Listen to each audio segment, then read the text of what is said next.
ہمارے مولانا قاضی طاہر الہاشمی انہاں دیاں تے ریساں ہی کوئی نہیں، اس کا جواب ہی نہیں۔ وہ بڑے محقق آدمی تھے، اور ان کی جو کتابیں ہیں، ان کی کتاب ہے مذہب شیعہ، بڑی زبردست کتاب۔ حضرت مروان ابن حکم اس پر کتاب انہوں نے لکھی ہے۔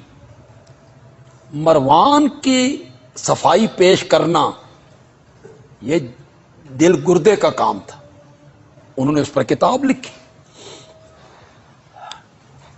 مولانا اسماعیل ریحان نے کوئی تاریخ مرتب کی، اس کا جو پوسٹ مارٹم قاضی طاہر الہاشمی نے کیا ہے نا، الامان والافی،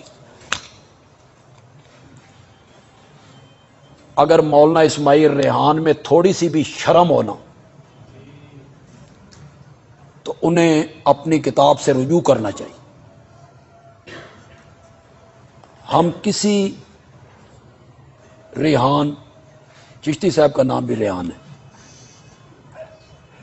ہم کسی مولانا اسماعیل ریحان کو صحابہ کے مقابلے میں کخ بھی نہیں سمجھتے۔ کوئی ہم اس بندے کا احترام نہیں کرنا چاہتے جس کے دل میں صحابہ کا احترام نہیں۔ جس بندے کے دل میں صحابہ کا احترام نہیں، ہمارے دل میں اس کے لیے کوئی احترام نہیں۔ کسی مکتب فکر میں اس کا جتنا مقام ہو، ہمارے دلوں میں ایک رائی کے برابر بھی اس کا احترام نہیں۔ وہ بزرگ نہیں ہے، صحابہ بزرگ۔ سب سے بڑے بزرگ کون ہیں؟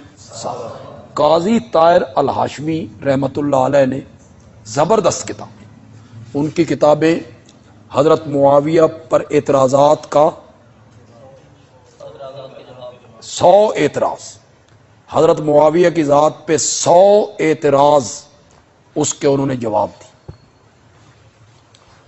بڑا کام کیا، اللہ ان کی قبر کو منور فرمائے، اللہ ان پر رحمت کی برکھا برسائے۔ انتہائی سادہ آدمی، بے لوث آدمی، اپنے انتقال سے تقریباً 1.5 مہینہ پہلے ہمارے جلسے میں آئے،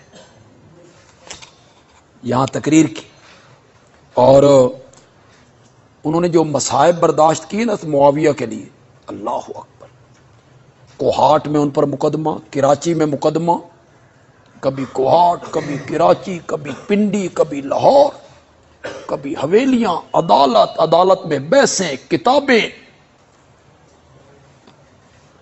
سرکاری ملازم، پروفیسر،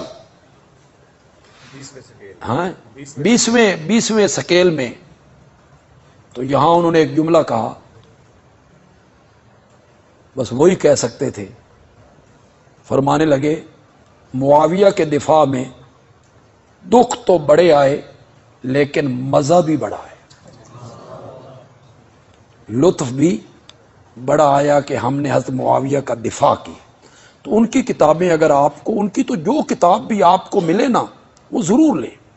اہل بیت پر انہوں نے ایک کتاب لکھی، بڑی زبردست کتاب انہوں نے اہل بیت پہ لکھی۔